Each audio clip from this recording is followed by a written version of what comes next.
तो ये जो धर्म शब्द है, पहले तो इसके मूल अर्थ पर थोड़ा ध्यान दे लेंगे। धर्म शब्द का मूल अर्थ है धारणा धर्म मिथ्या। ध्रिय धारणे धातु से धर्म शब्द बना है, और जिसका अभिप्राय है कि जो समाज को, विश्व को, व्यक्ति को धारण करता है वह धर्म है। अब ये शब्द थोड़ा व्यापक हो गया। यह जो धर्म शब्द है, अब अगर देखें तो ये जो परहित सरिस धर्म नहीं भाई कहा गया, उसका एक विशेष कारण है कि धर्म के अन्य जितने रूप हैं उसमें विवाद अवश्य है। अगर निर्विवाद कोई धर्म है तो परहित। धर्म के अन्य जितने भी लक्षण बताए गए हैं वो देश के संदर्भ से, काल के संदर्भ से, व्यक्ति के संदर्भ से बदल जाते हैं।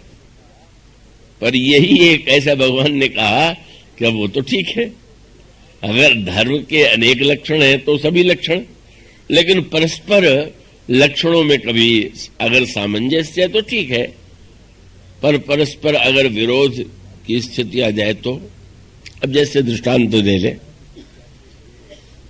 भगवान श्री राम बन जाते हुए मां कौशल्या के चरणों में नमन करते हैं, विदा लेने के लिए आए हुए,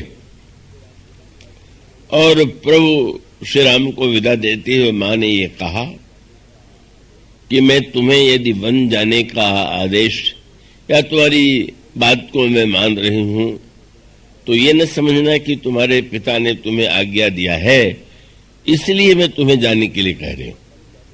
अगर तुम्हारे पिता ने तुम्हें वन जाने के लिए कहा होता तो मैं तुम्हें रोक देती और तुम्हें मेरी बात ही माननी पड़ती। क्यों? जो केवल पितु आय सुताता तो जन जाहु जानी बड़ी माता। पिता की अपेक्षा माता का अधिक महत्व है, और इसलिए तुम्हारे पिता ने आदेश दिया तो मैं माता के नाते उससे अधिक महत्व मेरी आज्ञा का, इसलिए बिल्कुल मैं उनकी आज्ञा के लिए तुम्हें वन नहीं जाने दे रही हूं। और दूसरा दृष्टांत परशुराम जी का, वो तो अत्यंत निर्दयता से भरा हुआ प्रतीत होता है, बड़ा ही कठोर प्रतीत होता है। वशिष्ठ ने उसी का दृष्टांत दे दिया। जब उन्होंने भरत जी से राज्य लेने की बात कही तो उन्होंने ये कहा कि परशुराम पितु आज्ञा राखी, मारी मात लोग सब साखी, लोग सब साखी। परशुराम जी महाराज के प्रसंग में यह बात आती है, महर्षि भगवान परशुराम के पिता महर्षि जमदग्नि हैं, बड़े उग्र स्वभाव के महात्मा थे। का उनकी पत्नी रेणुका जल लेने के लिए जाती हैं और वो वहां पर कुछ गंधर्व देवता जल में क्रीड़ा कर रहे थे। उस क्रीड़ा को देखने में थोड़े क्षणों के लिए विस्मृत हो गई और जल लाने में विलंब हो गया। विलंब से लौट करके जब वे आई और जमदग्नि जी ने पूछा कि तुम इतने विलंब से जल लेकर के क्यों आई, तो उन्होंने सरल भाव से बता दिया। जमदग्नि जी बड़े उग्र स्वभाव के थे और उन्होंने क्रोध में भर करके अपने पुत्रों को आदेश दिया, पहले बड़े पुत्र को आदेश दिया कि सिर काट लो रेणुका का। निर्दयता और कठोर दंड की पराकाष्ठा थी। अब जो जन जाहु जानी बड़े माता, अगर पिता से माता का स्थान बड़ा है, यह सत्य है, तो उन्हें कह देना चाहिए था कि नहीं आप पिता है, ये मेरी माता है, मैं तो नहीं। उन्होंने नहीं भी कर दिया, उनका मैं नहीं काटूंगा। क्या ऐसी बात हो गई कि जिसके लिए आप उनको इतनी कठोर दंड की बात कह रहे हैं? उसके बाद उन्होंने दूसरे पुत्र से कहा, उसने भी नहीं कर दिया। मानो वे कह रहे पिता के नाते मेरी आज्ञा मानना तुम्हारा धर्म है, पर पुत्र कहता है नहीं ये कैसे धर्म है, हम इससे नहीं मानेंगे। तीसरे पुत्र ने भी अस्वीकार कर दिया। सबसे छोटे परशुराम जी थे और उनसे जब उन्होंने कहा तो उन्होंने पिता की आज्ञा मान करके, क्योंकि पिताजी केवल रेणुका से रुष्ट नहीं हुए, इतने उग्र स्वभाव के थे कि उन्होंने कहा कि रेणुका ने तो धर्म का अतिक्रमण किया है, तुम्हारे इन भाइयों ने भी मेरी बात न मान करके धर्म का उल्लंघन किया, इनका भी सिर काट लो। ये धर्म ही का तो नाम था। वो मानते थे कि ये धर्म का जब आदेश में दे रहा हूं तो इसको मानना चाहिए।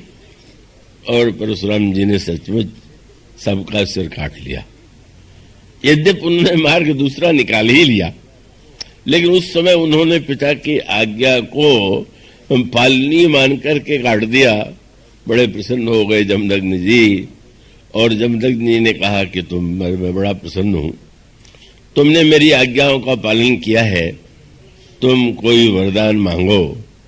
तो उन्होंने ये कहा कि ये चारों जीवित हो जाएं।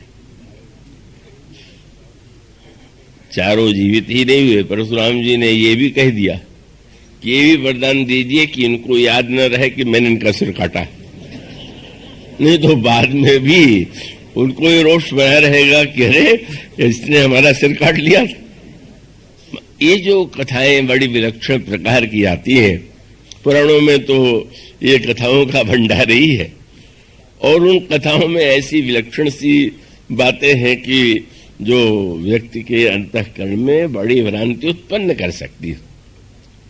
तो स्वाभाविक है कि धर्म को लेकर के जो विविध प्रकार की भगवान राम के समय में जो धर्म की व्याख्या थी और महाभारत काल में जो धर्म की व्याख्या थी, उसमें बड़ी भिन्नता है। और स्वयं भगवान श्री राम भी जब धर्म का उपदेश विविध प्रसंगों में देते हैं तो उनका उपदेश एक जैसा नहीं होता। उसका अभिप्राय यह है कि प्रभु यह जानते हैं कि धर्म जो है का उसके संदर्भ में को वो जो महत्व गुरु वशिष्ठ का संकेत आपको मानस में मिलेगा वो उनके सामने।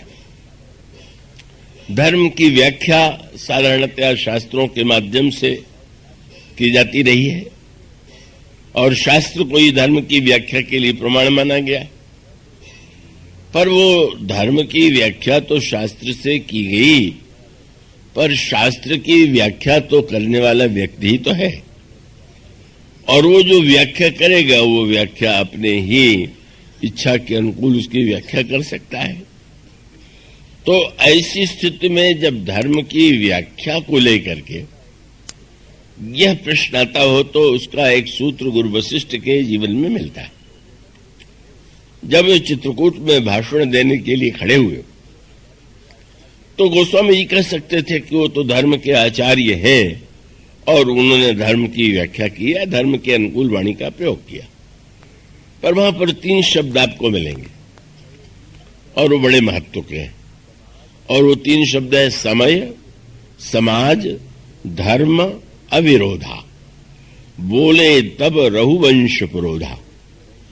गुरु वशिष्ठ की जो वाणी है वो समय के अनुकूल है, समाज के अनुकूल है और धर्म के अनुकूल है। धर्म शब्द बीच में है और समय और समाज ये दोनों शब्द जो है दोनों ओर है। और इसका अभिप्राय है कि धर्म की व्याख्या करते हुए हमें समय का भी ध्यान रखना होगा, और धर्म की व्याख्या करते हुए समाज का, और उसके साथ साथ धर्म के संदर्भ में व्यक्ति का। तो ये जो 3 सूत्र हैं, समय काल का तत्व, समाज का, और दूसरा जो संकेत है जब निधर्म कहते हैं तो मानो व्यक्ति का। तो ये जैसा मैंने कहा कि यह जो धर्म शब्द है जितना प्रचलित है और जिसके आधार पर हम सब लोग अपने आप को धर्मात्मा मानने की भूल कर बैठते हैं, वो शायद हमारे लिए उपयुक्त नहीं, उचित नहीं।